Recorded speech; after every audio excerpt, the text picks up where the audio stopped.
Hi everyone, this is Shankar from news and Infotech. Guys, మనం ఒక software జాబ్కు try చేయడం start చేస్తే జాబ్ కొట్టడానికి ఎంత టైం పడుతుంది అనే టాపిక్ గురించి ఈరోజు డిస్కస్ చేద్దాం.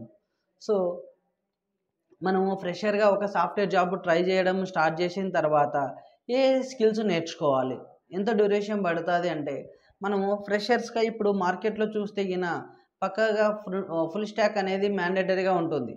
అది జావా ఫుల్ స్టాక్ కావచ్చు, పైథాన్ ఫుల్ స్టాక్ కావచ్చు, .NET ఫుల్ స్టాక్ కావచ్చు. మీరు అట్లీస్ట్ ఈ ఫుల్ స్టాక్ నేర్చుకోవాలంటే ఒక 6 months మినిమం టైం అనేది ఉంచుకోగలగాలి. అప్పుడే మీరు సాఫ్ట్వేర్ జాబ్ ఈజీగా కొట్టగలరు. ఏదో నాకు టైం అయిపోయింది, 1 monthలో కావాలి, 2 monthsలో కావాలి, 3 months టైం పెట్టుకుంటాము. కొన్నిసార్లు మనం అనుకున్న టైంలో ఆ పని జరగకపోతే మనం డిసప్పాయింట్ అవుతాము, అక్కడ ఇంట్రెస్ట్ కూడా ఉండదు. సో దాని తర్వాత మనము కంటిన్యూ చేయడానికి కష్టంగా ఉంటుంది. So are you really looking for software job? At least minimum ఒక 6 months టైం పెట్టుకొని తర్వాతనే మీరు ఆ ప్రోగ్రామ్ అనేది స్టార్ట్ చేయండి. ఓకేనా? So why? Because it's a mandatory. So కొన్నిసార్లు మనకి ఇంటర్వ్యూస్ అయిపోయిన ఇమ్మీడియట్లీ రావచ్చు, కొన్నిసార్లు కొంచెము టైం పట్టవచ్చు. ఓకేనా? So that is a minimum time 6 months అనేది. నువ్వు ఈరోజు స్టార్ట్ చేసి 6 months లోపు నువ్వు జాబ్ కొట్టినా కూడా you are the hero, no doubt at all. So why? Because నీ బీటెక్ అయిపోయింది 2023లో, 24 ఎండింగ్ లోపు నువ్వు జాబ్ కొట్టినా కూడా you are the hero. Why? Because చాలామంది ఈ సాఫ్ట్వేర్ జాబులు రాక వేరే టెక్నికల్గా కాకుండా నాన్ ఐటీకి వెళ్ళి జాబులు చేయడానికి వెళ్తున్నారు. ఒక 2-3 years తర్వాత మళ్ళీ వాళ్ళు ఏదో ఫేక్ ఎక్స్పీరియన్స్ పెట్టుకొని ఐటీ సైడ్ రావడానికి ట్రై చేస్తున్నారు. Please don't do that type of mistake. ఒక 6 months కాకపోతే 7 months టైం పట్టని నువ్వు సాఫ్ట్వేర్ జాబ్ కొట్టగలిగితే ఫ్రెషర్ లెవెల్లో, సో డెఫినెట్లీ 2-3 yearsలలో నీ కెరియర్ టోటల్ చేంజ్ అవుతుంది, నీ లైఫ్ చేంజ్ అవుతుంది, నీ ఫ్యామిలీ లైఫ్ కూడా పక్కగా చేంజ్ చేసిన వానివి అవుతావు, no doubt at all. Okay? So that is the things. మీరు ఏ స్కిల్స్ అన్నా నేర్చుకోండి. ఇంకా నెక్స్ట్ క్వశ్చన్ ఏంటంటే, సో ఏ టెక్నికల్ స్కిల్స్ నేర్చుకోవాలి? మార్కెట్లో మీరు ఒకసారి అబ్జర్వ్ చేస్తే ఏ టెక్నాలజీ మీదైనా కూడా సాఫ్ట్వేర్ జాబులు ఉన్నాయి. అన్ని టెక్నాలజీస్ మీద ప్రాజెక్ట్స్ రన్ అవుతూనే ఉన్నాయి. ఈ టెక్నాలజీ మాత్రమే గుడ్డు, ఈ టెక్నాలజీ బ్యాడ్ అనే టెక్నాలజీస్ ఏవి ఉండవు.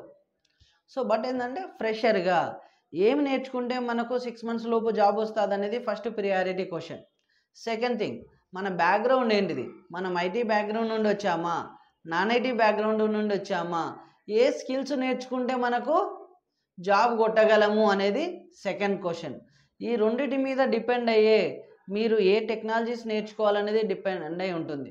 ఫ్యూచర్లో నేను డేటా సైన్స్ సైడ్ వెళ్ళాలనుకుంటున్నాను, ఇప్పుడు పైథాన్ స్కిల్స్తో స్టార్ట్ చేయడం అనేది మంచిది. So I love testing. So that testing side మనం కెరియర్ చూజ్ చేసుకోవడం మంచిది. ఓకేనా? So that especially Java technologies చూసుకునేటోళ్ళకు ఎక్కువగా కోడింగ్ ఉంటుంది. ఆ కోడింగ్ మీద లవ్ ఉండేటోళ్ళు మాత్రమే జావా టెక్నాలజీస్ చూజ్ చేసుకోవడానికి ట్రై చేయండి. ఓకే? సో ప్రజెంట్ మార్కెట్లో .NET మీద ఎక్కువగా ఓపెనింగ్స్ ఉన్నాయి. మనం ఏ టెక్నాలజీ అయినా ప్రాబ్లం లేదు డూడ్ అనేటోళ్ళు .NET టెక్నాలజీస్కి వెళ్తే తొందరగా ఈజీగా లైఫ్లో సెటిల్ అవ్వచ్చు. ఓకేనా? సో ఇంకొక చిన్న విషయం స్టూడెంట్ గుర్తుపెట్టుకోవాల్సింది ఏంటంటే, స్టూడెంట్ కొందరు ఎలా ఉంటారంటే, స్టార్టింగ్లో మస్తు ఇంట్రెస్ట్ ఉంటుంది, అరే భయ్ నేను కొట్టేసేయాలి, నరకేసేయాలి, రేపటిలోపు వచ్చేసేయాలి, నేను వదిలేది లేదు అని. అది ఒక 1 month తర్వాత ఆ ఎనర్జీ లెవెల్స్ అనేటివి తగ్గుతూ వస్తున్నాయి. సో దట్ అలా కాకుండా స్టార్టింగ్లో ఏది ఉందో ఒక 1 month తర్వాత 2 months తర్వాత అదే ఎనర్జీతో ఉండగలగాలి, అదే విధంగా నేర్చుకోగలగాలి. సో ఇక్కడ టెక్నికల్గా ఎలా నేర్చుకుంటున్నారో ప్రాక్టికల్ స్కిల్స్ కూడా నేర్చుకోగలగాలి. ఇంటర్వ్యూలో కూర్చొని ధైర్యంగా చెప్పగలగాలి, సార్ నేను థియరిటికల్గా నేర్చుకున్నాను, ప్రాక్టికల్గా కూడా నేను నేర్చుకున్నాను అనేటట్లు చెప్పగలిగితే పక్కాగా జాబ్ అనేది నీ సొంతం మిత్రమా, no doubt at all. Okay? So that don't forgot about that. Starting నుండి ఎండింగ్ వరకు ఎనర్జీ అనేది మెయింటైన్ చేస్తూనే ఉండగలగాలి. సో ఇలా ఒక 6 months అంటే మనకు అంతకంటే బిఫోరే జాబ్ వచ్చింది అనుకో, వీఆర్ సేఫ్. అరే నేను అనుకున్న టైం కంటే ముందే జాబ్ కొట్టినాననే కాన్ఫిడెంట్ ఉంటుంది.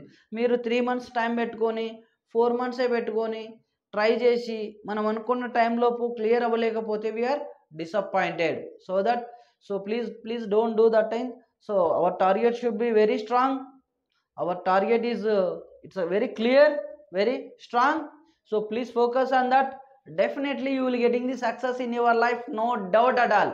అది ఎప్పుడు జరుగుతుందంటే మళ్ళీ చెప్తున్నాను, స్టార్టింగ్ నుండి ఎండింగ్ వరకు ఒకే ఎనర్జీతో ఉండగలగాలి.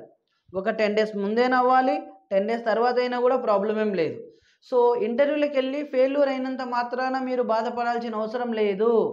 You can check with any successful people, so many failures are there. Okay, all the best.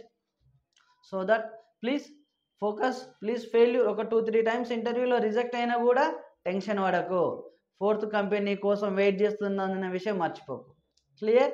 So that ఈ 6 months టైం పెట్టుకుని ట్రై చేస్తే నువ్వు జాబ్ కొట్టగలవా లేదా అనేది అడుగుతున్నాను. Please comment here.